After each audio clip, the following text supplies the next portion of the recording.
Hello and welcome to So Farscape. A fun-filled Farscape fancast by a fervent fan. And a frankly fascinated first-timer. I'm Kaki. I'm Kay, and this is Story So Farscape. Boom, montage. How Farscape can it be? Yes, damn, that's like the most sincere, succinct montage, I guess. Did it just take a shot from every episode? Two, in fact. Yes. Okay, hello, welcome, Season 4, Episode 22. I'm Kaki, this is Kay. It's bad timing. Bad timing, yes. So we're following that theme by sort of, let's just push all the buttons at once and see if we can... There we go.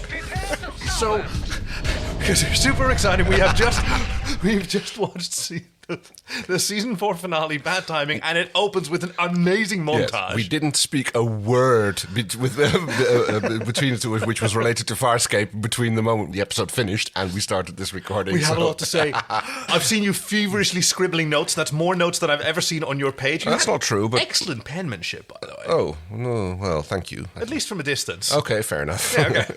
Because, we open with 2 sets of 4 frames from 86 episodes. Yeah. So I did the math on that, and I believe that at 24 frames per second, that's about 28 seconds. 28 and a bit. Feels about right. Yeah, right? That's probably right. So not all 87, because one of them hadn't been filmed yet at the time that post-production was entering. Oh, fair enough. And that was Constellation of Doubt with the television programs. Oh, wait. Huh? Yeah. They hadn't filmed Constellation of Doubt yet when they were doing this one? So I figured because that's kind of a safe one. It takes place almost entirely in like alternate sets with other actors. Good point. Or just on Moya with John lying around. So I kind of feel like maybe that was an easy pickup. We can do that in an afternoon if we need to. Yeah. Right? Oh, still. Yeah. And again, there's what kind of... It would be a hard episode to get a distinctive shot from. Because, I got the impression that they were definitely going for a distinctive image from each of the... of course, we have Jeeves. We have Jeeves, and they're amazing. We start off with John sitting at Cape Canaveral. Yeah? Yeah, the opening shot. Cape Kennedy, Cape Canaveral, one of the two. They keep renaming it. I don't know which one it is these days. Oh, is that how it works? Okay. Yes. I think it started out as Cape Canaveral, and then it became Cape Kennedy, and then it became Cape Canaveral again. I'm not 100% sure on the timing on that. But, yes. Call it Canaveral? He called it Canaveral. Canaveral? Right. Canaveral. Yeah, which is weird, because only launch control is at Cape Canaveral. After that, it immediately gets handed over to Houston. In NASA, but this is IASA. Oh, of course, yes. And therefore they still launch everything from Cape Canaveral. I guess. And use American space shuttles and, do everything basically American except, it's in including the football helmets. In Australia now, yes. Which we did see a little bit of a nod to coming back to this time around. They were better than just the football helmet, but... I have the word helmet seals written down in my notes as well. But yeah, these Jeeves are amazing. Even when we were just watching the montage, I was just... Oh, I was riveted. And we see Zahn again, and Unity, and the eye blast, and... so much. If you want to give someone a summary of Farscape, you can do worse than just showing them these iconic images that in a flash you'll recognize from every episode. Very well, yeah. And then you tell them, this is just the first episode. Oh no, pressing all the buttons together all at the same time has created some wormhole interference and we're getting some definite weird sound effects here, and this is totally not because we forgot to record the synopsis and we are now picking this up at a later point in the day. I know, we got so excited and we just jumped into the episode and this is convenient. Oh, also, look at us go. We're so under control in terms of time. We didn't even go over time. And it's because we forgot a little bit, didn't we, Kay? Yes, we forgot to do what our listeners had to say about this episode. Which is honestly one of my favourite parts. It is. I can't imagine it. This is literally the first time we forgot to do this since we started doing this. Yeah. All right. Anyway, let us see. What did they say? By the way, I appreciate this really soft voice that you put on. Oh, well, I'm not. It's probably because my headphones are really loud and I'm trying not to blow out the sound. All right. Let us project. A project. Out of the frying pan, into the fire, Scarrans heading to Earth, situation dire. Ooh. Closing the wormhole, the only solution, Harvey's word shakes John's resolution. Oh, wow. Dominar Rygel saves the day, pilot puts himself in harm's way. Oh. Wormhole crash, last words garbled, Moya's crew lost their marbles. Thank you, Marky See. What a fantastic rhyme. Yes. In rhyming couplets, an excellent meter. Well done, Marky See. Let me see. We have a lot of rhymes this time around. Emergency trip in extended starburst. With all this bad timing, we must be cursed. Puncture the bubble. What a cute couple. Quick, stop the Scarrans from returning to Earth. Thank you, Rick from the Delta Quadrant. Well done for another limerick. And Voyeurism, cucking and bondage. And that's just one scene. The race is on. He holds the hummingbird feeder, rules the galaxy. Thank you, Mark Nixon. Ooh, which scene was that? Hummingbird feeder. I assume that's the bird. That's the... No, the other bit. Oh, the cucking. Okay, so Mark Nixon writes about voyeurism, cucking, bondage, and hummingbird feeder, and you think I'm talking about the hummingbird feeder? Okay, well, I appreciate it. Thank you, Mark. I'm going to have to watch that episode again. Well, fortunately, we're about to recap it, so I'll just listen to that. But we have one more. Since John made the mistake of telling Jen-Ik about Bird of Paradise, he must now figure out a way to protect Earth. To do so, he must insist the help of the only being who can see the wormhole form. Will this member help? Will the Earth be safe? And will Aaron say yes or no? Find out in the action-packed series finale. Thank you, Billy Roberts. I love this opening sequence. Because it opens with actually kind of a complicated montage with multiple timelines. Yes, very much so. I mean, basically cut to Scorpius talking to John about like that he should trust him. Direct address, staring into the camera. You only see Scorpius' mouth, actually almost only his lower half. No, actually from the nose down. And we have John and Aaron discussing what Scorpius said and did. Yes. Which Scorpius says was not a betrayal, and which John says is definitely betrayal. Yeah, we still don't know, what's going on there, what's being done with Scorpius. I mean, was he a double agent? Was he a triple agent? What was the score? Yeah. He's been trying to convince them. The only thing we know is that Braca is still loyal to Scorpius. Very much so. Very much so. That Sokozu is definitely thrown in her lot with Scorpius. Yep. Oh, and Braca is now actually here. Yes. Because Scorpius signaled Braca and his command carrier to show up. Yes. And they're here and like, oh, hi. He basically wants to still work together with them. Stop the Scarrans from doing their thing. Yes, because Braca transmits an intercepted signal from the nuclear blasted Katratzi. Mm-hmm. Which seems to be doing pretty good for having been nuclear blasted. I mean, it's a planetoid. It already had chunks blown out of it on one side, so it can stand a few more chunks blown out on the other side, I guess. But it's between Pennock, one of the horse-faced Scarrans, and Stalik, where Pennock is being instructed to go to Earth via the wormhole and subdue the population. Yes, because they have discovered that it's actually the same flowers that grow on Earth. Like, because John said, like, oh yeah, these grow in my mum's backyard. Yeah, which, at the time, we didn't know that was significant. Yes. But you've got to admire the Scarrans' poker faces when they didn't just, whoa, there's a new planet where this grows.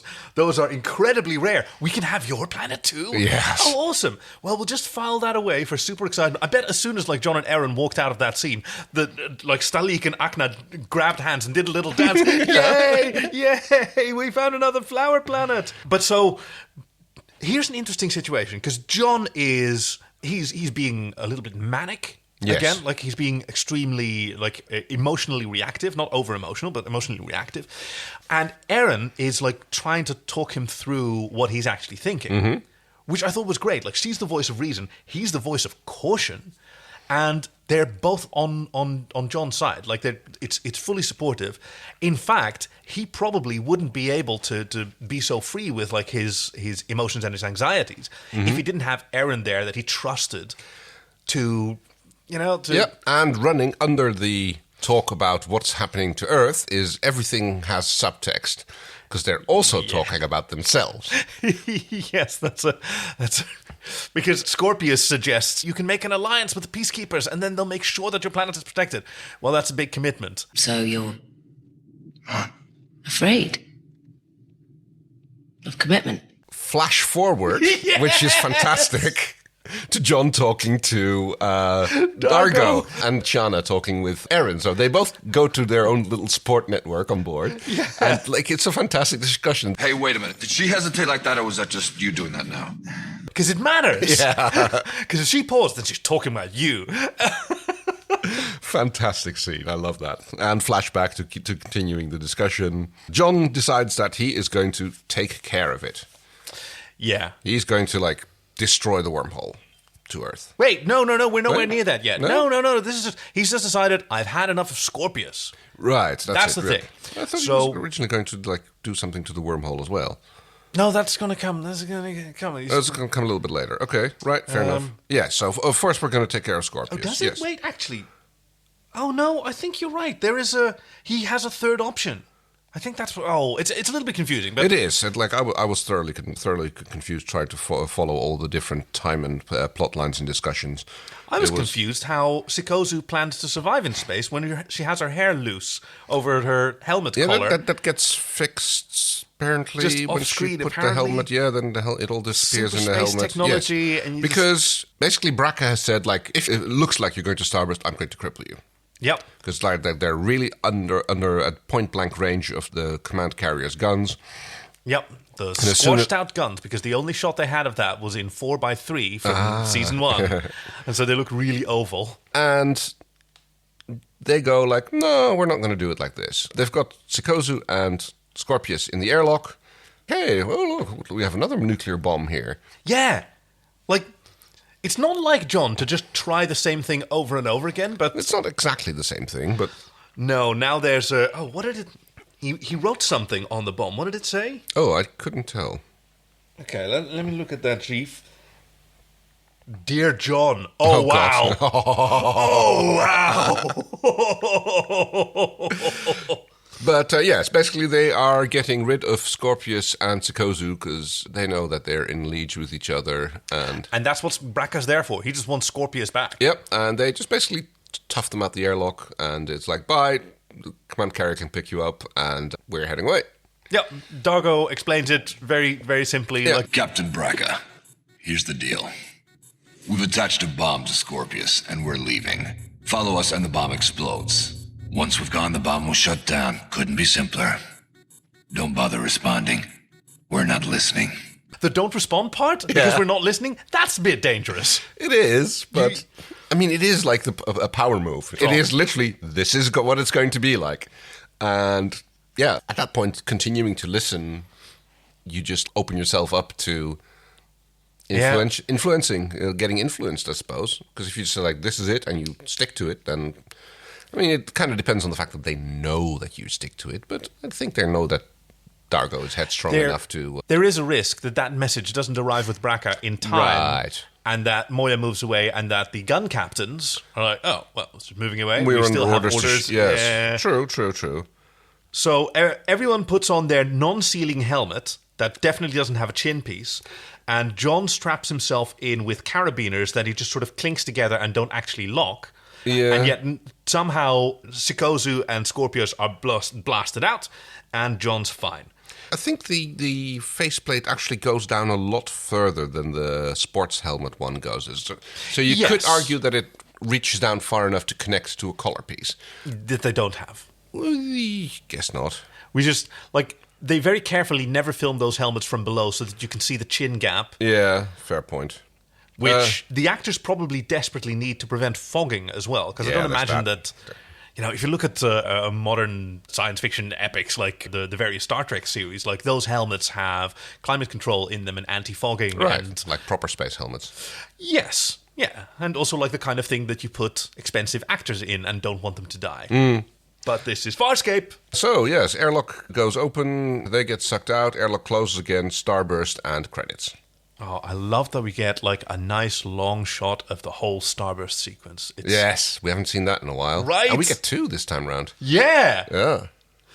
On the blasted out hulk of Katratzi, we have a very despondent Emperor Stalik walking around his rubbish throne room. You'd think that they have time to clean that up.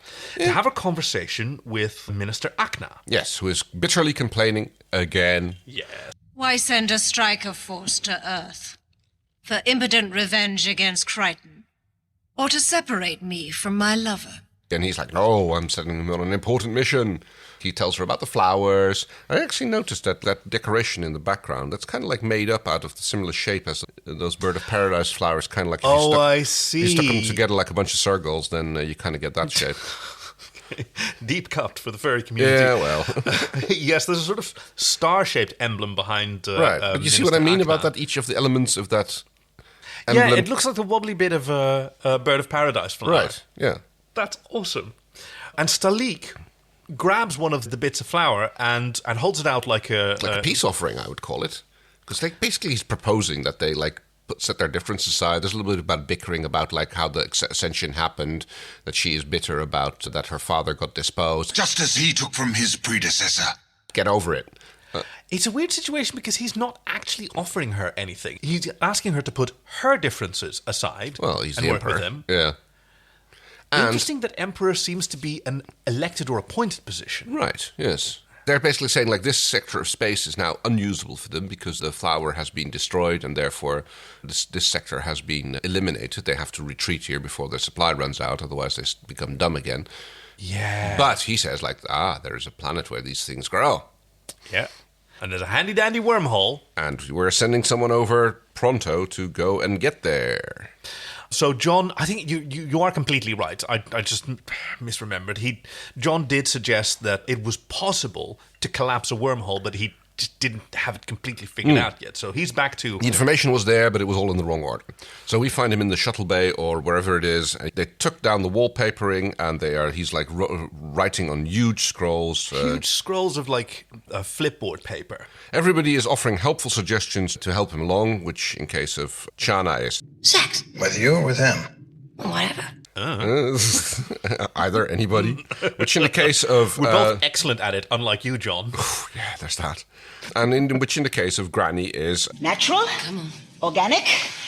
Drugs. Drugs, the only solution to, as she calls it, brain lock. Yes. Which is fantastic.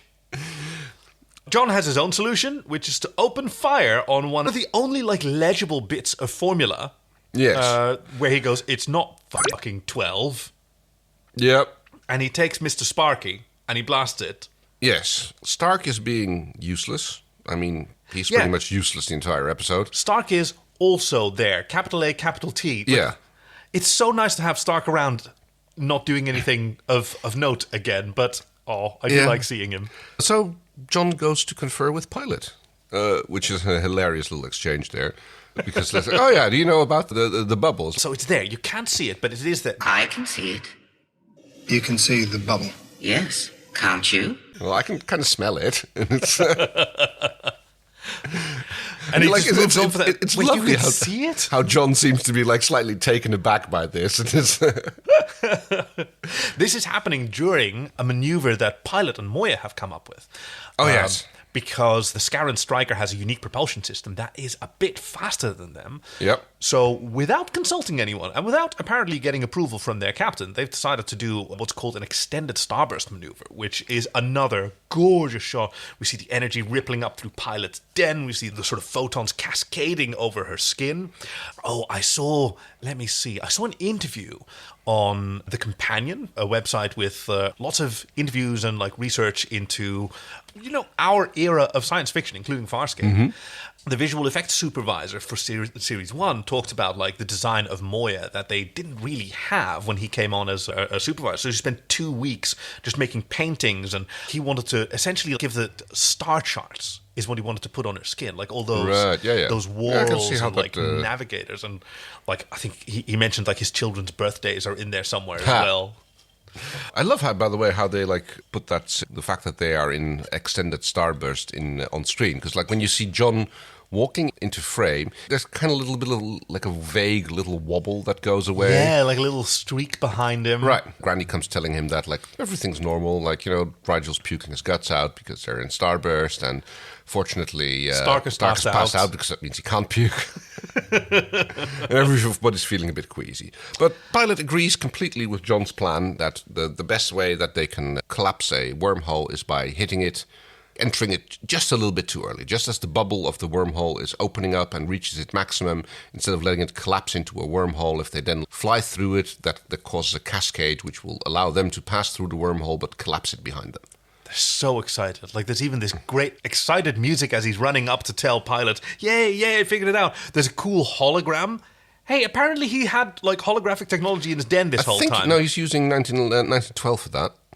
Oh, that's clever. He picks up, you can see him walking in on the shot with carrying 1812, and he puts him on pilot's console, so he's using him for the holographic projector. Oh, and also, well done, why buddy. wouldn't they have a holographic projector? Because they're the clamshells.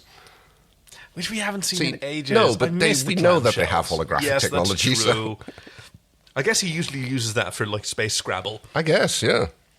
Or whatever that game was that Rygel was playing in season 1 with... Oh, yeah. With the annoying bing, bing, bing, bing, bing, Right. bing, bing. And they arrive at the mouth of the wormhole. Mm-hmm. Dargo is well impressed. Outstanding, pilot.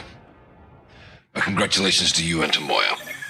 I think this is the first time they've actually done an accurate destination arrival jump. Huh. Starburst. Because usually Starburst is roughly in that direction and we'll see where we end up. Yes, yeah. That makes what makes it so hard to track, because you can get a sort of direction, but you don't know when they stopped exactly. Yep. And I mean, it used to be that pilots said that Starburst invalidates previous navigational markers. Yeah. Maybe he and Moya just weren't very good at it. Could be. Could well be. And they were sort of hiding that behind, no, Starburst is notoriously inaccurate.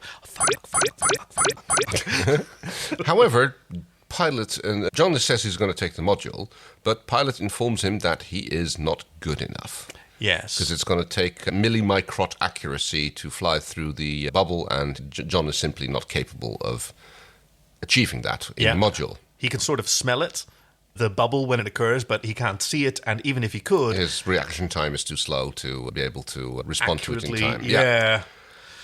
Cue Rygel, who kind of sidles up under Pilot's arm and comes up through behind the console to have a little chat with him. Yeah, it's very brief, but just the fact that he goes to Pilot, like, that is the almost Zan role that Rygel is filling now. Because he's done this before, right? He's just sidled up to people and given them counsel. And Pilot even asks, hey, would you do it? It's like, well, of course not. I'm me. It's like, I love that. It's like, well, no, of course not. Like, do as I say, don't do as I do. But, you know, like, it's me. But I'm not you. Yeah. Yeah. And, okay, so we have a little tea party on the command carrier. Allow me to take this opportunity to say how pleased I am to have you back on board, sir. Just real messed up. Which turns into a bit of a freaky deaky between Sikozu and Scorpius. Yeah, with Braca sort of watching behind the window. I'm pretty sure... Oh, yes, he is watching, isn't he? He's up overhead. He's informed them that Grazer is in custody and also probably sedated. Yeah, she wasn't adjusting well. Which is interesting that he doesn't know that for sure. I guess he doesn't care. It seems like the kind of thing that you want to be on. Like, you know, Grazer is like the main threat there, the main internal threat at least. So you'd think that you want to know if, like, she's being sedated or not, but you might be right. Just, they have this huge hangar, and Braca's idea of a welcome back party is to roll out a carpet. He probably set up this tea set for him and Scorpius, and he's kind of miffed that Scorpius brought his own date. Fair point, yes. Who is now all over him. Yes, I mean, she's like it's very suggestively licking the spoon, and then it goes off the rails from that, yes. John is going back to making old-timey recordings, kind of like a recap of what he used to do in season 1. I mean, it's almost the opening credits, right? It is, yes. With a few crucial differences. He says it's been 4 years, whereas the credits say that it had been 3, which was at the start of the season. Mm-hmm. And then he got shot through a wormhole, and he wound up on this ship. This living ship. Yeah! Oh, we almost sort of verbally high-fived when he said that. And then his recording is interrupted. By Harvey. In a bunny suit! In a bunny suit. And not just Harvey in a bunny suit, it's John in a bunny suit as well. And there's like basically a bunny fist fight between the two of them. It's so cute. There's a pink bunny and a white bunny having a punch-up somewhere in a grassy field. This is not the time to be messing with me! With eggs flying around. Even does the stomp on on Harvey's chest, and their legs are flying up, and they've got their big old paws. Oh, it's adorable. Man, this episode is so bonkers. It's insane. I'm not entirely sure what they're fighting about, but, like, I kind of missed that part. Harvey thinks that John should ally with Scorpius. Right. Of course he does. Yes. And he's very reasonable about it, because, like, what else do you have to lose? The Peacekeepers are many, many things, but they are also mighty. Yeah, and they might not be the worst thing out there. And just the very fact of an announcement of an alliance would mean that Stalik would recall his strike force immediately. Oh, would he though? Well, they don't know about the flowers. Who doesn't know about the flowers? Harvey and Scorpius. So Scorpius does. Scorpius was... You saw him with a gun. He wanted to destroy the... I know, but Scorpius doesn't know about the flowers on Earth. Oh, like so. Yeah. So that's actually the Scarrans' motivation is something that's unbeknownst to both John and Scorpius. I mean, John knows it. But he doesn't know that he knows. No, wait, he does. Because John said, oh, yeah, I kind of told the Emperor that they grow on my planet. Oh, yeah, he did. Okay, yeah, you're right. Sorry. Yeah. But it wasn't in the transmission, so maybe Scorpius doesn't know. Yeah. Hey, that's interesting. Yet nevertheless... Of course he knows, because that's why he knows that, like, Earth is under so much threat right now. Yeah. Yeah, okay, sorry. No, this is valid. Come on, Farscape keeps you on his toes. Yeah, very good. Even while you see two grown men in adorable bunny suits having adorable little bunny fights with each other. This is an image, by the way, I have had to protect you so many times over the years, and thank you to the Farscape fandom out there for keeping K pure. Like, the image of Harvey in a bunny suit has been posted and deleted to our little chat group several times to make sure that you didn't see it and you were kept pure until now. Why do they keep posting it? Well, like, it's just such an iconic image. Fair. For, right, that we all just remember. And very, you don't always remember, oh, that's from the very last episode. Yeah. But it is convincing to John. Yes, because at that point he decides, like, okay, I can't do it. Like, he agrees that it's not going to happen and they are going to have to get a better solution. Yeah. He decides, like, okay, I'm going to change my mind. I'm going to have to call Scorpius back and get his protection. And like, Darko and Chiana are there as various voices of reason and confidence. Darko says, okay, like, Grace's betrayal doesn't represent all the Peacekeepers. Mm-hmm. I genuinely believe that they will protect your planet and then enslave it. Yeah. And Chiana, like, she's much more principled. Well, right? Yeah, I mean, hey, no, considering her background, that's not surprising. You have a plan. Yeah. You're going to collapse this wormhole. Oh, Chiana, I can't. Yes, you can. Because, of course, she's seen him do amazing things. Yeah, and she believes in him. And when he rejects that, she rejects him. I'm only human. You! Siskozu's giving Scorpius a lap dance. Yeah, we get the freaky deaky stuff between them. But like then it is Aaron Sun talking to Pilot. Who's having an anxiety attack. Yes. Looks like she's caressing his face like she did in The Way We Weren't. Because apparently he and Moya are having a bit of an argument. It's like funny. I have it like down as a panic attack as well, like Pilot panic attack. Yeah. Yeah, and she's being an emotional support Sebastian. Because it turns out that there is a possible solution. Yeah. We move really briskly through it. Like, before we even find out what the solution is, John is thanking Rygel. Thanking by dragging him by the earbrows along the corridor. You! Sparky, you selfish, egotistical, self-centered little Dominar. Pilot said it was you that turned him around. Do you want to pay me back? See how it turns out. Oh! But I love your scaly green ass no matter what! And it turns out that it is possible for pilots to temporarily disconnect from Moya. Yeah. Because he can survive in the transport pod for no longer than an hour. After which the tendrils start to scab over on both sides. And they won't be able to connect him back in anymore. At which point he will definitely die. Alone. Yeah. And I guess Moya will be all right. Well, she'll never be able to accept another pilot, it sounds like. Like, if her connectors also scab over. Good point, yes. But so a lot of work needs to be done. And I really respect that Darko, who's sitting in the chamber below Pilot's den, like, says, I really need to hear it from you. And Pilot very officially says, like, I remand control of Moya to you. You may now sever me from... Yes, Granny has upgraded her kit with a little bejazzled plant mister. Yes, it's great. That she uses to spray soothing essential oils across... sorry. Natural organic drugs.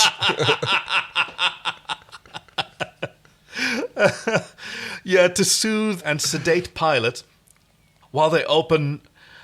I mean, it looks like a sort of smoke machine with lights in it. It's clearly some kind of cutting device. Oh, yes, the plasma cutter or whatever you want to call it. And they start, taking... I mean, this is like... It must be a bit of a hack job, because it took the peacekeepers days to prepare a pilot connection or something, like when pilot was being installed. Yeah, I was thinking that as well. And now they're doing a quick little And later hack when job. they fixed him up again for proper, he tore himself loose. So initially there was a hack job, then they did it right in Season 2, and that took ages to heal. Right, yes. So it's probably going to take some more healing time to get back into the spat of things. Although, of course, the connections have already been grown. They've just kind of been ripped open. They kind of have to heal again. So there's a good case to be argued for that it goes quicker this time. Right, yeah.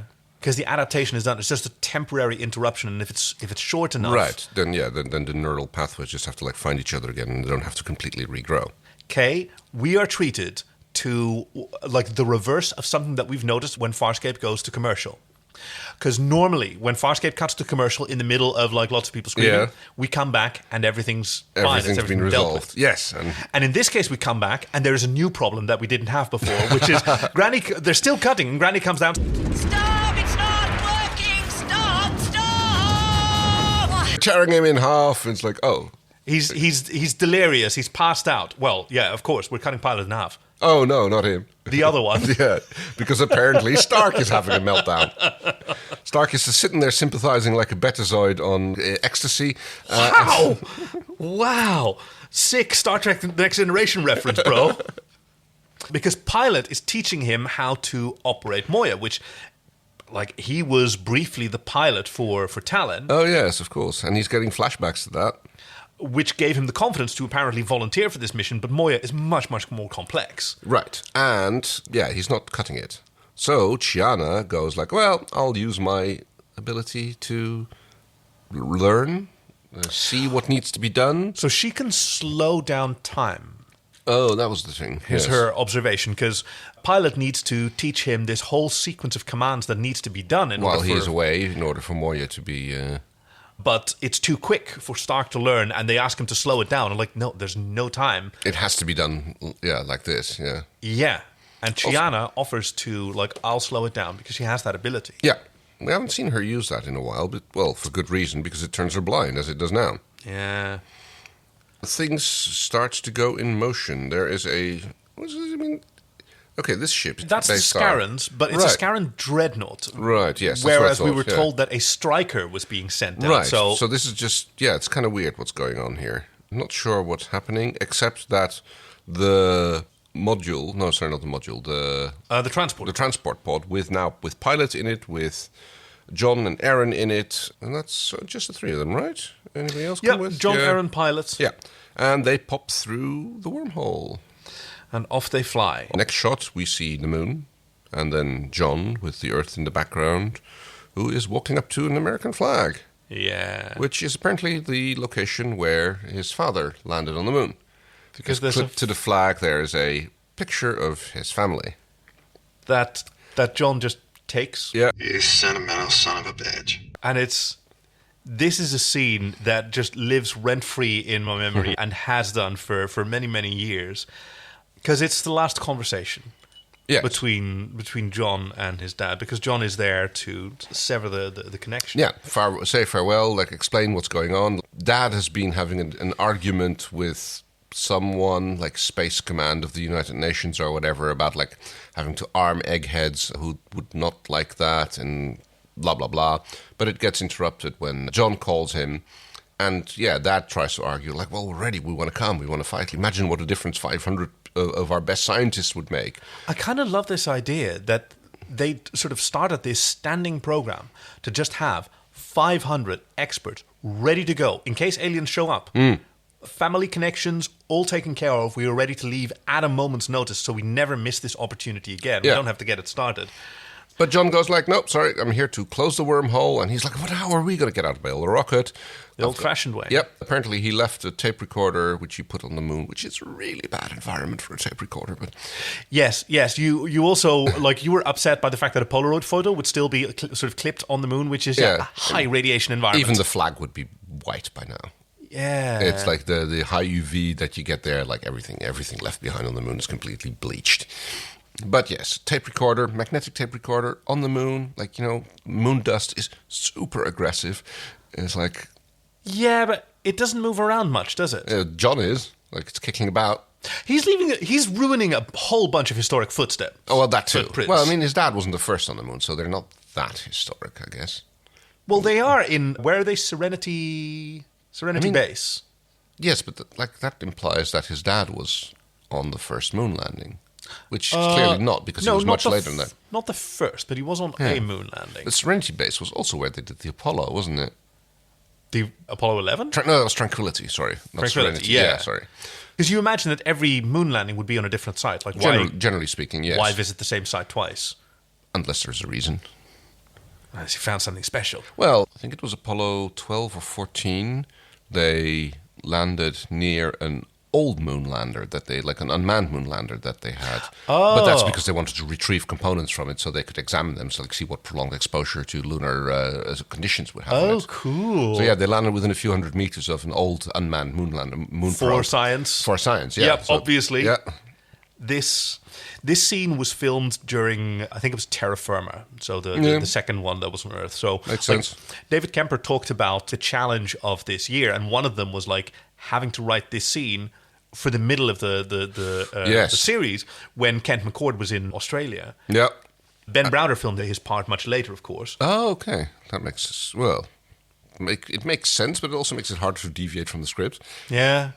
So that was quite a challenge, but just this shot, both of them sort of...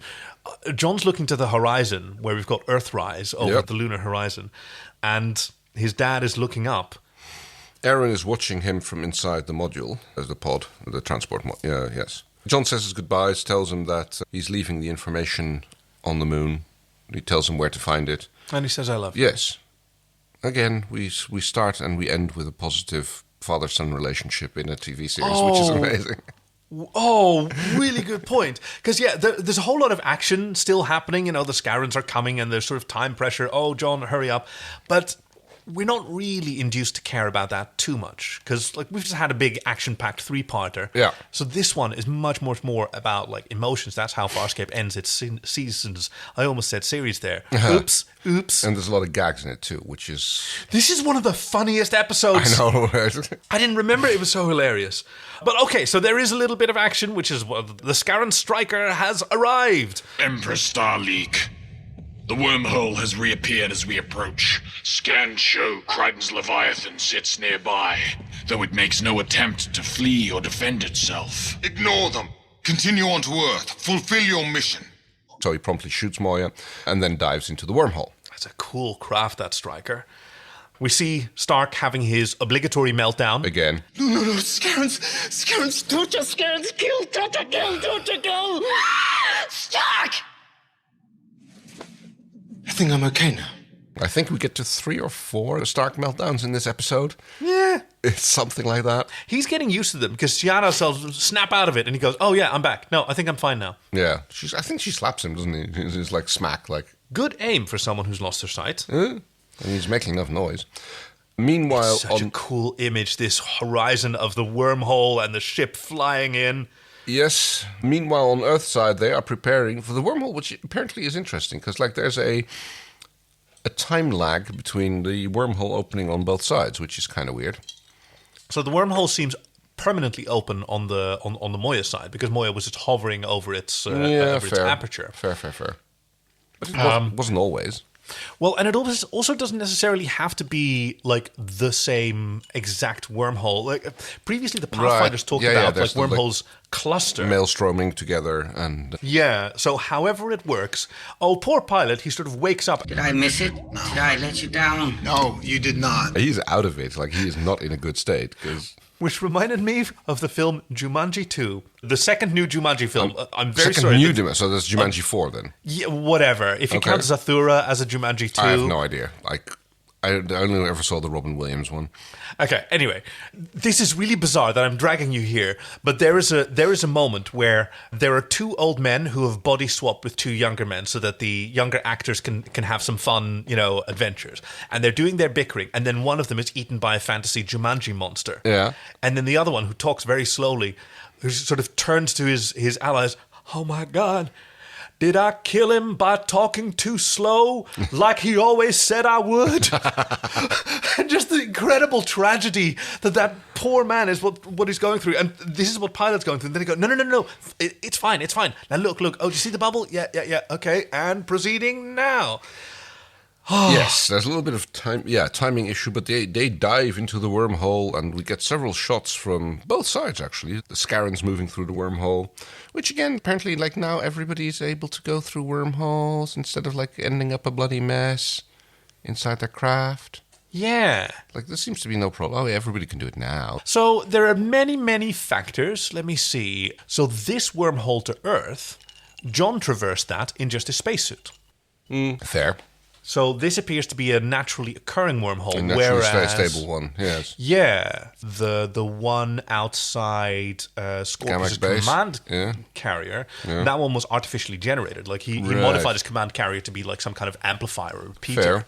To sort of lock it in place. So maybe that is a factor, or maybe John first traveled through the wormhole in his module, and he was fine. So maybe it's some kind of material property. It's just a naturally stable wormhole, something along those lines. Yeah, it all makes sense.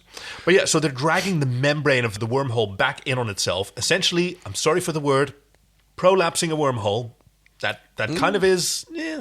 It's I don't know, unprolapsing it maybe? Maybe the wormhole is the prolapse, and then you'd pushing it back in. Anyway, for some reason, you went here first. I'm not taking responsibility for any mental images that any of our listeners are getting at this point. Did you think they were going to crash? Because we see the module and the striker careening toward each other. Kind of did. Yeah. And then instead, they just passed through each other like we got with the Pathfinders. Oh my God! Yeah.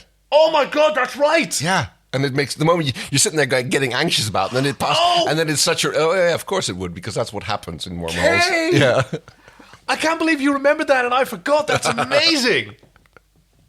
Yeah, no, I thought that was really well set up, because I had oh my God, they're going to crash, and suddenly it's of course it's going to pass through, because we already know that, because it's been so long and it never comes up. It's. Oh, I love how they kind of get this surprised looking at each other's ships from the inside, and they laugh this as they pass through Pennock. Also, how much bigger that striker is than the transport module. Oh yeah, it's a big boy. Yeah. Pennock just had time to say, Emperor, Crichton has turned the wormhole against us. We will not survive. And we see a last shot of Akna. Yes. Who hears her lover's death at John Crichton's hand. Yeah, well, yes, I suppose. Where you can now imagine that season 5, had it been made, would start with opening credits that an insane military commander was hunting him once again. Yep. But, yes, Pilot is back in Moya. Super woozy. Super woozy, because they've landed Moya once again. They are apparently in the soothing waters of some planet where the minerals are nice, and Stark is being a complete self-absorbed prick. Yes, he wants everybody to know that he saved Moya because she was crippled, but he knew which buttons to press, and he pressed them all. And didn't he do a very good job? Yes. He's, like I said, he's being a self-absorbed prick. And so Granny just missed him as well. Yes, I love that. I mean, she's up to her game with, it's so much easier walking around with powder in your hand and blowing in people's faces is one thing. But just carrying a planet mister and just going... Just asleep now, only dreams. Because he's saying to Pilot, float on memories and have peace. And then he goes crazy and she goes... Troubled Stykera, float on memories. And perhaps time will heal your wounds. Chana is still blind. She's kind of nervous that she's not going to go away this time. She made quite a sacrifice. Yeah. She knew that this was a risk, And we remember that, even though, it hasn't come up in the season since the early days. But Dargo's there to reassure her. They found a diagnosis nearby. Yeah, and that's going to be the first stop as soon as we're done here after Moya and Pilot have recovered. In the meantime, they're sort of the peanut gallery and describing for Shanna, what's going on? Because outside, they've got Aaron and John in a boat. Where the hell did they get a rowboat? I know, right? Maybe it's like always been there and it's just never come up. It's possible. I mean, it could have been like from the Look at the Princess series. That's kind of like the place where they might have picked up a rowboat.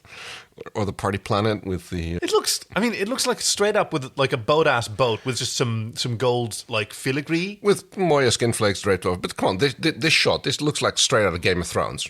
Oh, yeah, absolutely. And this was filmed like right outside Homebush Bay. Yeah. Like they just had water out there. Just get the camera angle right so you don't see the shoreline and you're fine. And it's John and Aaron in the boat. Yes. Talking. Yes. Reflecting on how far they've come. Like last year, they let a coin decide their fate. Right. Not again. And John flips it up anyway, and there's like a few nice slow motion shots building up the tension before the coin falls into the water, because of course John wasn't going to let it come to a coin toss. Well, and bloop. Yep, gone. And she's like almost like, oh, she's kind of surprised. I'm kind of surprised by how down on her emotions Aaron seems to be here. Like, despite everything going her way, she, right until the last moment, stays completely on the negative.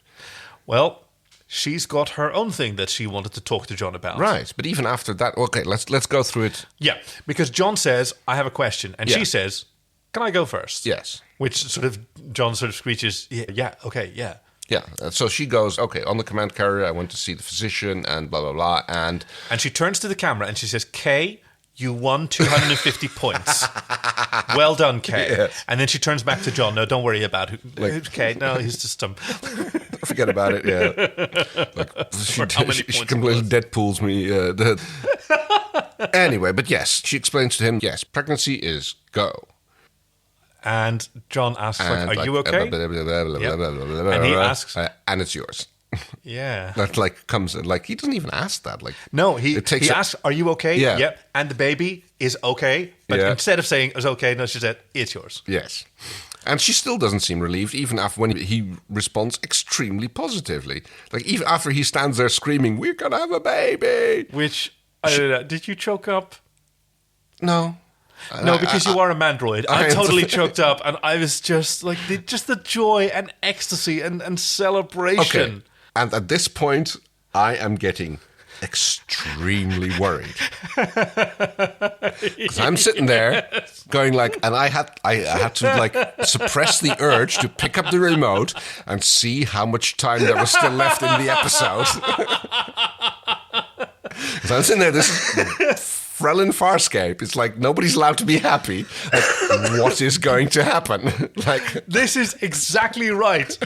This is like when you've watched the whole series 4 or 5 times, like I have. Then you can choke up in this moment. Yeah. And if this is your first time around, you cannot enjoy it. Yeah, it's like, okay, what the Frel is going to happen here? I know that this is a season finale, which was started with and now. Previously on Farscape, and then. And finally. That's the one, yes. On Farscape. Yeah.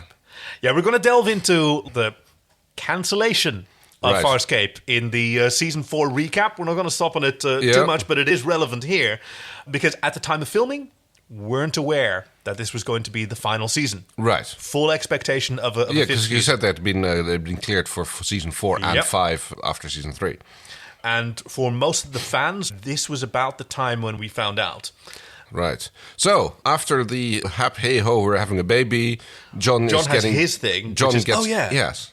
He pops down on one knee and he pops the question. Crichton's gone down onto his knees. Why? I think he's hurt himself. And Dargo's like, it seems like he put a ring on her finger or something. And at which point Chana gets it because she's been watching all the soaps. And she was watching trash, so she knows. He's proposed to her. Proposed? What? I love that. So Rygel. Marriage and what a dumbass. Amateur. Idiot. Fantastic scene. And they're so happy together, and nothing can possibly go wrong. And then cue another alien. We have a fantastically complex new alien show up. Did you recognize that it was a puppet? Straight away? All the way. Is it? I mean, is it all the way a puppet? Yeah. Amazing, right? Okay, because I figured they kind of did a Terminator thing on it, where they like used a made-up person like face for the first bit, and then like went Isn't that all incredible? Of his, that is like fantastic work. The creature shop, like at the top of their game, to the point where, yeah, this is what you think can happen. Nope, it's an animatronic the whole time. You're just so distracted by his amazing hair. He's got a flock of seagulls haircut, and he's got a sort of puzzle piece pattern on his Very face. high forehead. Yep. He's the occupant of a craft that flies over John and Aaron, and Dargo is worried, like, get back here immediately. And he goes, I'm on a boat. Like, this... Yes, I mean, they do start rowing back a little bit. But yes, meanwhile, the alien is like clearly a scout who's been sent out to investigate the fact that a Leviathan has landed in their ocean. 2 invaders have exited their ship. Request orders. And then his face fucking opens up. Yes, he gets orders to neutralize... Ah, you caught that, did you? The invaders. Does a nice little loot back. John and Aaron kiss. And while they're kissing, they're murdered. They are shot at by an alien spacecraft. Potato. Which turns them into just granules, and they're crystalline. Yes. Definitely dead. Well, they have been neutralized. Kay, today you are a man. You are one of us. You're a full-grown Farscape aficionado. So, yes, okay, back on. Like, Dargo does his best Christian Hayson impersonation. Oh, no, that's not fair. I know. It was heart-rending. Yeah. Anthony Simcoe's screaming is just incredible. You hear the heartbreak, and Chiana tries to console him as he watches his friends at their happiest moment being absolutely destroyed. Yes, and we see this beautiful pile of like little, mostly red and black crystals lying in the boat with the ring perfectly perched on top of it. A bunch of them have spilled over the side and into the sea, never to be seen again, definitely signaling doom. Of course, yes, because then it ends with to be continued. Because, okay, at this point... the ring sitting on top of the ashes, the crystals. It's not ashes, yes. So at this point, I was actually kind of suckered in by the now finally on Farscape, because I knew that it ends, quote unquote, at season 4. Yeah. Whereas I've figured like everybody else was expecting season 5, then they would have been sitting here with a slightly different mindset. But then, of course, there comes the to be continued, and at that point, like, oh yeah, of course, it's Farscape. Like, yeah. Because... And, go on. Well, like, knowing that this was the end of the series, they could have just, like, even in editing, without shooting anything new, they just could have faded out on the kiss. Yes. But but happy endings are not allowed in Farscape. Yeah. So, yes, they could have just, like, crushed him. A final little kick towards the fans to make sure that everybody hates the writers forever. Oh, I don't think that was the case at all. No, but they could have done it. So I watched this on the BBC. Mm-hmm. And on the BBC, I guess I just didn't catch that it was and finally. Right? And it wasn't announced as the series finale until like this and then to be continued. And then, you know how they have presenters' voices? Yeah. So then you had this cheerful woman's voice saying, and that was the end of Farscape. The series finale, just informing me. I was just sitting there, just blinking. Wait, what? There's no... This is it? It said to be continued. Did you lie? The BBC even considered removing to be continued, right? To be clear to that makes sense. Yeah, that if the BBC knew, quote unquote, that it was like the really end of them, it would have been unfair to to be continued there. But they respected the show creators' wishes, and a feverish, some might say rabid fan campaign was born. That we'll delve into more in the season recap, but first... She gives me a Woody. She gives you the willies. Okay, this is going to take a while. There's a bit of a list. All right, hit me. So, traditionally, first, the willies. Yeah. So, first of all... Really difficult this time around, right? Well, first of all, I'd like to say with willies, we tend to go 2 ways. Either it's something we we don't like in production or choices that were made, Yeah. or something that just is generally a little, teases you out, yes, or gives you the actual willies. It gives you the actual willies, like being scared in a ghost mansion or something like that. So these are both of the second category. Oh. Okay, bring it. Okay, first one is the little Sikozu and Scorpius little tea party. I know. Which was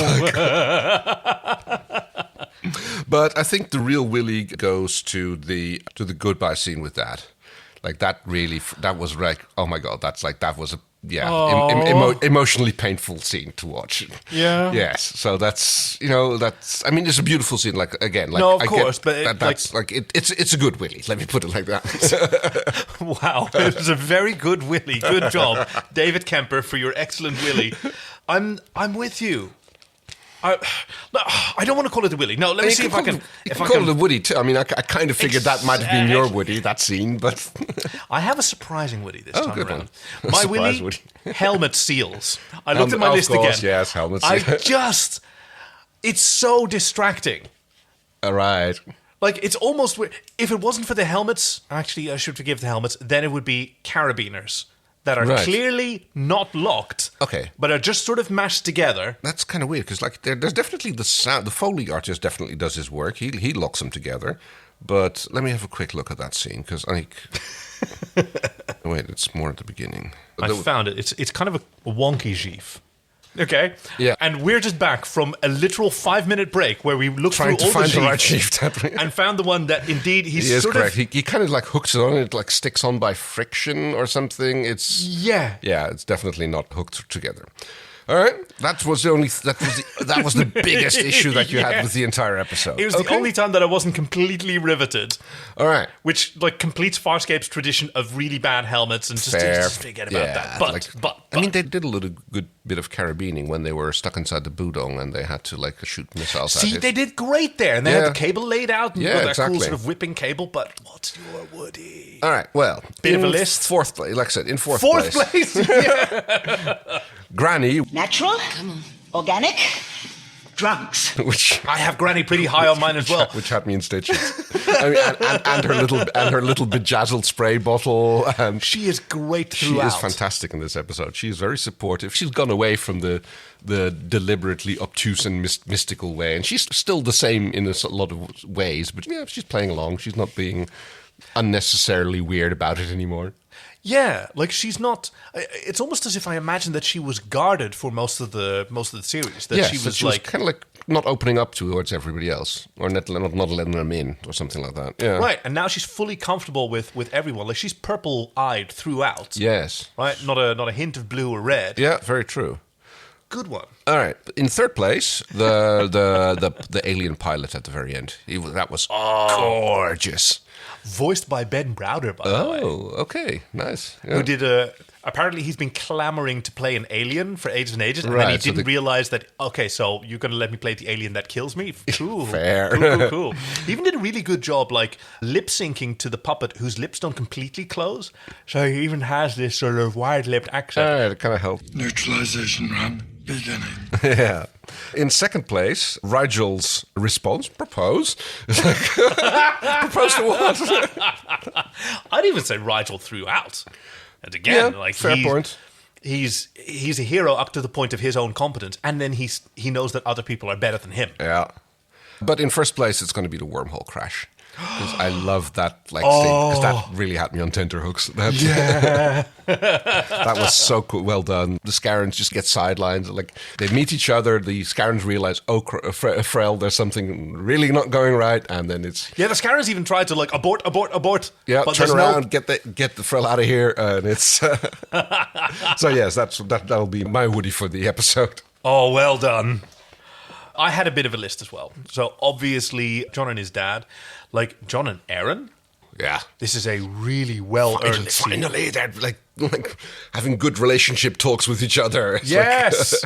Yes! Finally, you're there. And earned. Like, they've been through so much, including like what they've been through in season 4, hiding from each other, rejecting each other, coming slowly back from their highly emotionally motivated decision to separate from one another.